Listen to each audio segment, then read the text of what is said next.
PSI ಅಕ್ರಮ ನೇಮಕಾತಿ ಪ್ರಕರಣದಲ್ಲಿ ತನಿಖೆ ನಡೆಸ್ತಾ ಇರುವಂತಹ ನ್ಯಾಯಾಂಗ ತನಿಖೆ ನಡೀತಾ ಇದೆ.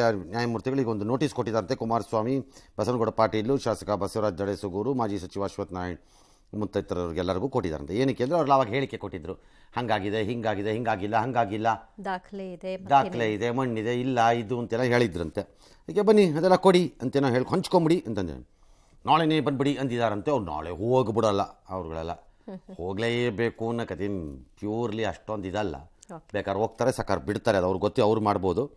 ಬಟ್ ಒಂದು ಯಾರು ಈ ರೀತಿ ಹೇಳಿಕೆಗಳನ್ನು ಕೊಟ್ಟು ಅವ್ರಿಗೆ ನೋಟಿಸ್ ಕೊಟ್ಟು ಮಾಹಿತಿ ಕೊಡಿ ಅಂತ ಕೇಳಿದಾರೋ, ಹಾಗೆ ಹಿಂದೆ ಕಾಂಗ್ರೆಸ್ನಲ್ಲೂ ಭಾಳ ಲೀಡರ್ಗಳು ನಮ್ಮ ಹತ್ರ ಭಾಳ ದಾಖಲೆ ಇದೆ ಅಂತ ಹೇಳಿದ್ರು ಈ ವಿಚಾರದಲ್ಲಿ. ಅವ್ರನ್ನೂ ಕರೆಸ್ಬೇಕು ಅವಾಗ. You can't summon, judge cannot summon only the one side of it ಅನ್ನ. ನ್ಯಾಯಾಂಗ ತನಿಖೆ ಅಂತ ಅದಿದ್ರೆ, ಅನ್ಯಾಯಾಂಗ ತನಿಖೆ ಆದ್ರೆ ನಾನು ಮಾಡಕ್ ಬರಲ್ಲ ಅವಾಗ. ಹಾಗಾಗಿ ಅವ್ರನ್ನು ಕರೀತಾರೆ ಅನ್ಕೊಂಡಿದ್ದೀನಿ, ಮೋಸ್ಟ್ಲಿ ಕರಿಬೋದೇನೋ, ನಮಗೆ ಗೊತ್ತಿಲ್ಲ. ಎಸ್, ಸೋಷಿಯಲ್ ಮೀಡಿಯಾದಲ್ಲಿ ವೈರಲ್ ಆಗಿದ್ದ ವಿಡಿಯೋ ನೋಡಿ ಮೃತ ಮಕ್ಕಳನ್ನ ಬದುಕಿಸಲು ಪೋಷಕರು ಹೆಣಗಾಡಿದಂತಹ ಮನಕಲುಕುವ ಘಟನೆ ಬ್ಯಾಡಗಿ ತಾಲೂಕಿನ ಗಾಳಪೂಜಿ ಗ್ರಾಮದಲ್ಲಿ ನಡೆದಿದೆ.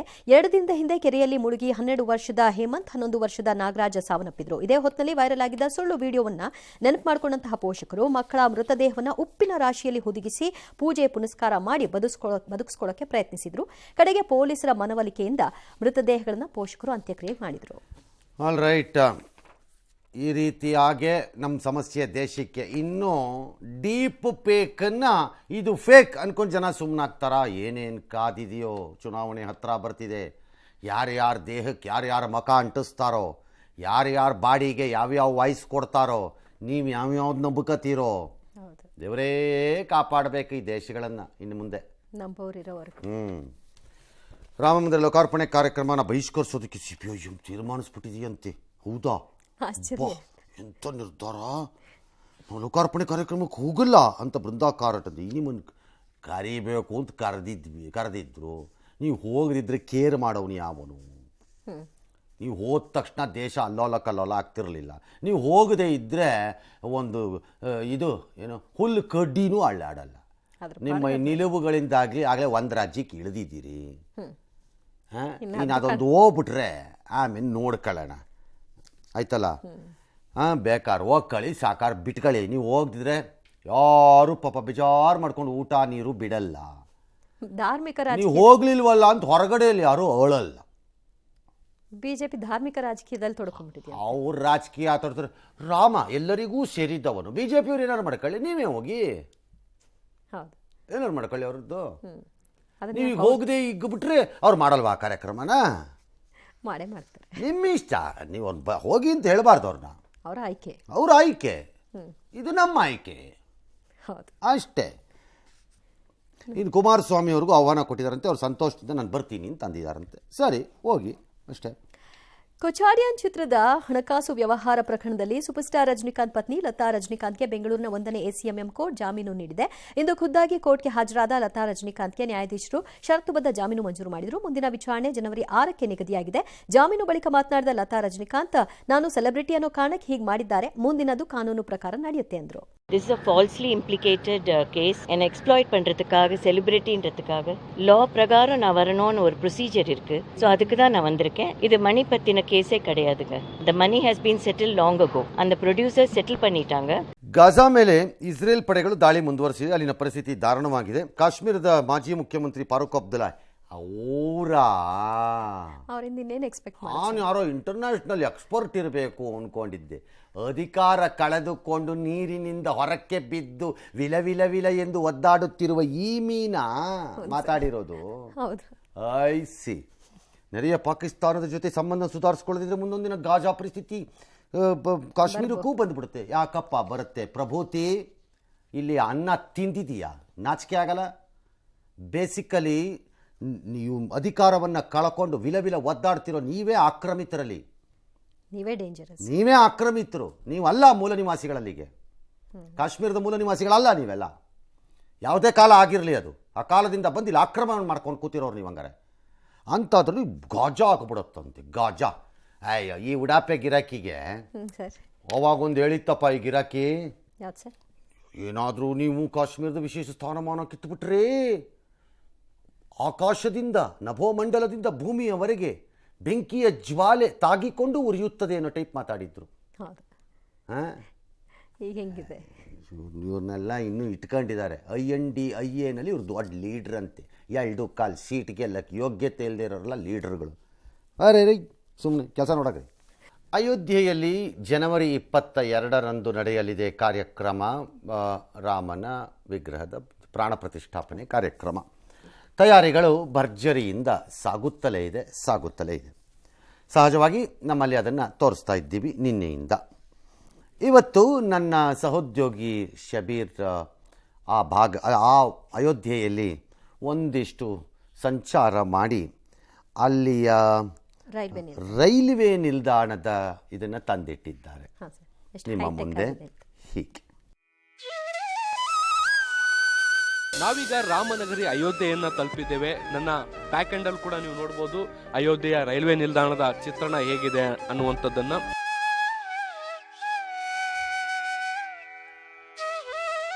ಇನ್ನು ಸಾಕಷ್ಟು ಸಮಯ ಇದೆ, ಅದಕ್ಕೋಸ್ಕರ ಈ ಎಲ್ಲ ತಯಾರಿಗಳು ವೇಗವಾಗಿ ಕ್ಷಿಪ್ರವಾಗಿ ಮಾಡಿ ಮುಗಿಸುವಂತ ಕೆಲಸವನ್ನ ಈಗ ಸರ್ಕಾರ ಮಾಡ್ತಾ ಇರುವಂತದ್ದನ್ನ ಕೂಡ ನಾವು ನೋಡ್ಬೋದು.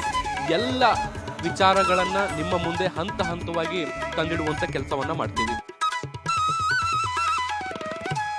ನಾವೀಗ ಅಯೋಧ್ಯೆಯ ರೈಲ್ವೆ ನಿಲ್ದಾಣದ ಒಳಭಾಗದಲ್ಲಿದ್ದೀವಿ. ನೀವು ನೋಡ್ಬೋದು ಎಸ್ಕಲೇಟರ್ ವ್ಯವಸ್ಥೆಯನ್ನು ಕೂಡ ಮಾಡಲಾಗಿರುವಂಥದ್ದು. ಒಟ್ಟು ಈ ಒಂದು ರೈಲ್ವೆ ನಿಲ್ದಾಣದಲ್ಲಿ 4 ಎಸ್ಕಲೇಟರ್ಗಳನ್ನು, ಅದರ ಜೊತೆಗೆ 2 ಲಿಫ್ಟ್ಗಳ ವ್ಯವಸ್ಥೆಯನ್ನು ಕೂಡ ಮಾಡಲಾಗಿದೆ. ಈ ಒಂದು ರೈಲ್ವೆ ನಿಲ್ದಾಣದ ಒಳಗಡೆ ಏನೇನಿದೆ ಅನ್ನೋದನ್ನು ನಾನು ನಿಮಗೆ ಒಂದೊಂದಾಗಿ ತೋರಿಸ್ತಾ ಹೋಗ್ತೀನಿ.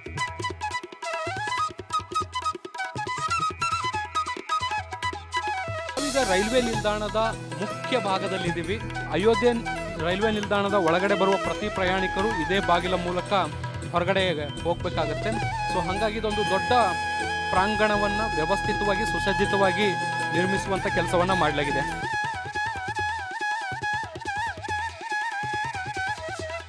ನಾನು ನಿಮಗೆ ಒಂದೊಂದಾಗಿ ತೋರಿಸ್ತಾ ಹೋಗ್ತೀನಿ. ನನ್ನ ಈ ಭಾಗದಲ್ಲಿ ನೋಡ್ಬೋದು ನೀವು AC ಕೋಚ್ಗಳನ್ನು ಬುಕ್ ಮಾಡಿರುವಂಥ ಪ್ಯಾಸೆಂಜರ್ಗಳು ತಮ್ಮ ಟ್ರೈನ್ ಬರುವಂಥದ್ದು ವಿಳಂಬ ಆದರೆ ಅಥವಾ ಮುಂಚಿತವಾಗಿ ಇವರು ಬಂದರೆ ಅವರು ತಂಗಲಿಕ್ಕೆ ಏನೆಲ್ಲ ವ್ಯವಸ್ಥೆಗಳು ಬೇಕು ಆ ಒಂದು ವ್ಯವಸ್ಥೆಯನ್ನು, ಆ ಒಂದು ಕೊಠಡಿಗಳ ರೂಮ್ಗಳನ್ನು ಕೂಡ ಇಲ್ಲಿ ವ್ಯವಸ್ಥೆ ಮಾಡಿಕೊಂಡಿರುವಂಥದ್ದನ್ನು ಕೂಡ ನಾವು ಇಲ್ಲಿ ಗಮನಿಸ್ತಾ ಹೋಗ್ಬೋದು. ಒಂದು ಹೈಟೆಕ್ ತಂತ್ರಜ್ಞಾನವನ್ನು ಬಳಸಿಕೊಂಡು ಈ ಒಂದು ರೈಲ್ವೆ ನಿಲ್ದಾಣವನ್ನು ಸದ್ಯಕ್ಕೆ ನಿರ್ಮಾಣ ಮಾಡಲಾಗಿದೆ.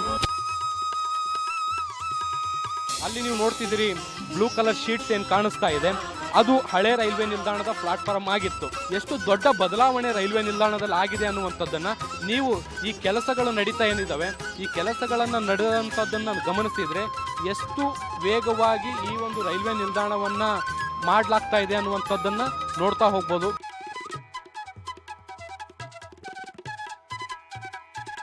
स्टेशन तो ऐसा लग रहा है कि हम एयरपोर्ट में आ गए जैसे, बिल्कुल एयरपोर्ट जैसी सुविधा है यहाँ पे सब. लगता ही नहीं कि रेलवे स्टेशन मतलब अपना इंडिया का रेलवे स्टेशन इस टाइप के भी हो सकते हैं. कैमरा पर्सन जितेंद्र कुमार जोते शबीर इडगुंदी, पब्लिक टीवी, अयोध्या.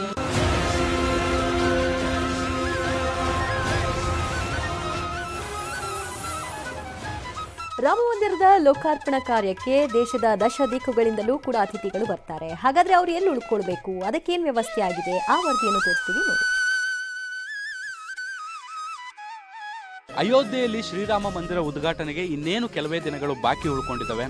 ಈಗ ನಾವು ಕರಸೇವಕಪುರಂನಲ್ಲಿರುವಂತಹ ಒಂದು ಟೆಂಟ್ ಹೌಸ್ನಲ್ಲಿ ಇದ್ದೀವಿ.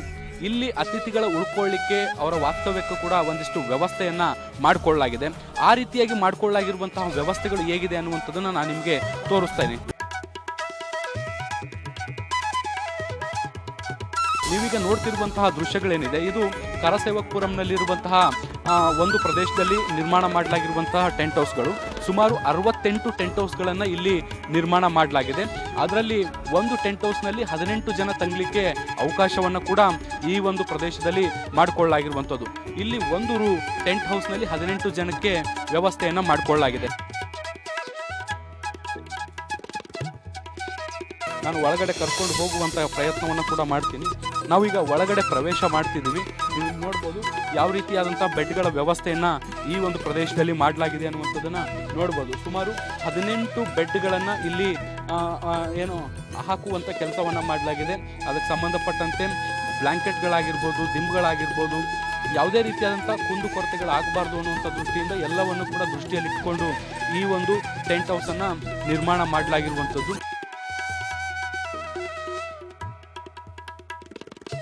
ಒಟ್ಟು 5,000 ಜನರು ಆರಾಮವಾಗಿ ತಂಗಲಿಕ್ಕೆ ಏನೆಲ್ಲ ವ್ಯವಸ್ಥೆಗಳು ಬೇಕು ಅದನ್ನು ಮಾಡಿಕೊಳ್ಳುವಂಥ ಕೆಲಸವನ್ನು ಮಾಡಲಾಗಿದೆ. ನೀವಿಲ್ಲಿ ನೋಡ್ಬೋದು ಸಾಕೆಟ್ ಬಾಕ್ಸ್, ವಿಶೇಷವಾದಂತಹ ಲೈಟಿನ ವ್ಯವಸ್ಥೆಯನ್ನು ಕೂಡ ಮಾಡಲಾಗಿದೆ.